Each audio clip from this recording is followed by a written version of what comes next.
Sup guys, Pyro here. This is actually the fourth version of this I'm recording because I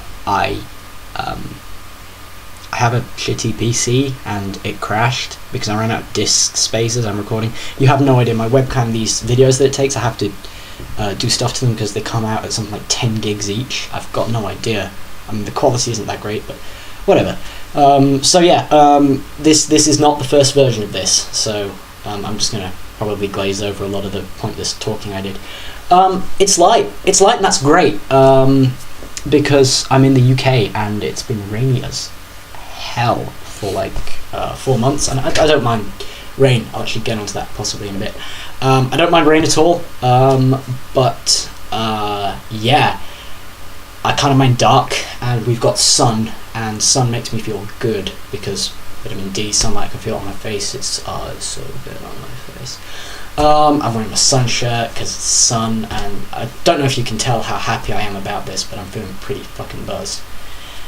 I'm also a little bit drunk because today I decided to take Mountain Dew Energy, which, as you all know, this isn't the American stuff. It's the British stuff, which is less strong. But I took it, and as you can see by the colour of it, that's not pure Mountain Dew, because I took it and I decided that what Mountain Dew needed was absinthe. Absinthe, for those of you who don't know, is a drink. Well, it's an absinthe. It's a aniseed spirit. Used to contain wormwood, which is a hallucinogen. Doesn't anymore, unless you know certain people, and I sure as fuck don't. And yeah, it's about 80%, which I don't know if that's strong for you guys, but that's pretty strong for me. So I whacked that in there, and I'm currently suffering from the effects of caffeine and alcohol, which is leaving me kind of up and down, and yeah.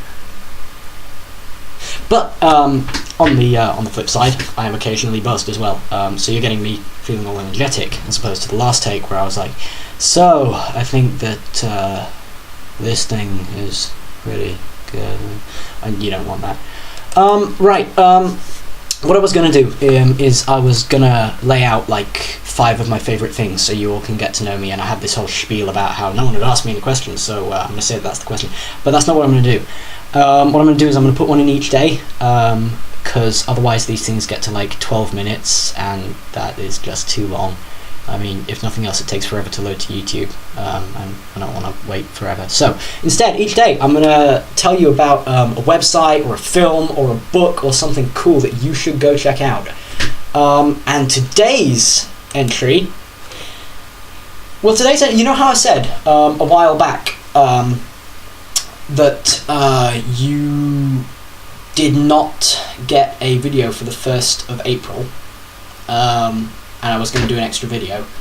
I'm still probably going to do an extra video, but I'm also going to give you 2 today, 2 things you should go check out. The first is actually 3, because the first is kind of cheating, because I already put it on my blog. I found this while I was trolling Tumblr, and someone posted in the comments about a website called rainymood.com. I'll put the link to that in the description, don't worry about it. But Rainy Mood, and rainymood.com is a website that does nothing else than play the sound of rain. And I know that probably sounds pretty dumb, but it's so soothing, so unbelievably soothing. I've been speaking about sunshine and how much I love sunshine and stuff. And I do, and I'm not generally a massive fan of rain, but it's really great sometimes, and usually it's really great because the sound of it is just good. So yeah, this is a website which plays that sound on an infinite loop. It's amazing. Right, yes. The other the other thing I'm going to tell you about is a film. It's a film and an artist, a music artist. The film that you should go and watch, it came out a while ago, but it never really did particularly well in cinemas or theatres, depending on where you are. And that's a fucking travesty, because it's a great film. And the film is The Rum Diary. The Rum Diary originally was a book written by Hunter S. Thompson, the guy who wrote Fear and Loathing in Las Vegas. And it's exactly the same combination of gonzo journalism, left-wing politics, and horrific substance abuse, which all in all is just fantastic. The Rum Diary is the film, because Hunter S. Thompson died, and Johnny Depp was really good friends with him after he made Fear and Loathing with Fear and Loathing in Las Vegas. And so when he died, he wanted to do a tribute. So Johnny Depp basically co-wrote, starred in, pulled a fucking director out of retirement to direct this film. And I don't usually like Johnny Depp, because, I mean, it's not because I think he's an unpleasant guy. By all accounts, he's lovely and very, very entertaining to be with. And I don't think he's a bad actor. He's just been in everything all of the time. He's been in, so much stuff. So usually when I see him in a film, all I can think is, A, he's taking this role from another actor who isn't getting as much screen time, and B, isn't that the guy who's in all the Pirates of the Caribbean films and literally every fucking film that Tim Burton has ever made? And the answer is yes, but in The Rum Diary he kind of shrugs that off and he plays a character I sort of could believe. The cinematography is great, the plot is okay, but the writing is great, the acting is still pretty great. So yeah, you should go watch that, because it's a really good film. And it has the best drug scene in ever, with the score, the musical score for it as well is just the most chill, fantastic thing ever.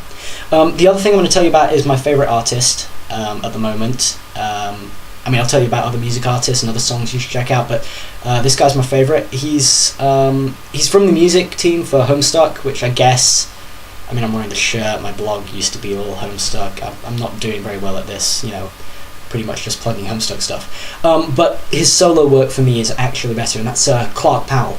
Because I used to be a massive metalhead punk, fan. I mean, probably not the most hardcore stuff. I'm talking like System of a Down, Rammstein, Dropkick Murphys, not the heaviest. But I got cut in mosh pits kind of thing. I was a big fan of that.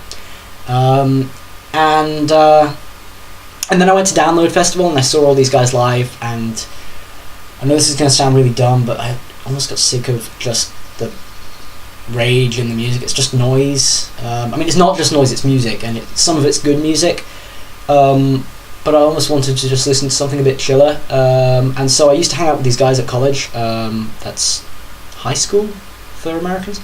I was like 16, 17, whatever that comes out as. And they listened to stuff like Godspeed You Black Emperor, Mogwai, all that stuff. And I used to take the piss out of them mercilessly. I was like, what the fuck is this shit? But then I've ended up listening to that kind of stuff. And Clark Powell's stuff is like experimental, ambient. The most recent album, Namesake, has been straying into like classical even.